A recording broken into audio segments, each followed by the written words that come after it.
ابو بکر فی الجنہ ہے جی، عمر فی الجنہ، عثمان فی الجنہ، علی فی الجنہ، طلحہ فی الجنہ، زبیر فی الجنہ، عبد الرحمن ابن عوف فی الجنہ، سعد ابن وقاص فی الجنہ، ابو عبیدہ ابن جراح فی الجنہ، حضرت سعید بن زید فی الجنہ.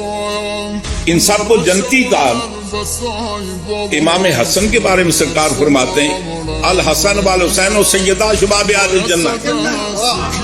اب میں آپ کو بتاتا ہوں حاکم اور محکوم کبھی برابر ہوئے؟ وہ جن کی افضلیت میں تم شک کرتے ہو جنتی نہیں، وہ تو ان کے حاکم ہیں جنتیوں کے سردار.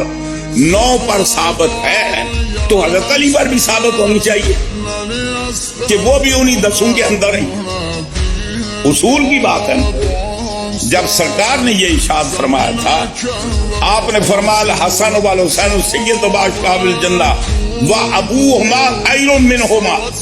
حضور نے نام لے کر بتا دیا تھا کہ علی کو 10 میں شمار نہ کرنا، کئی سردار حاکم محکوم کی لسٹ نہ بیان کرنا.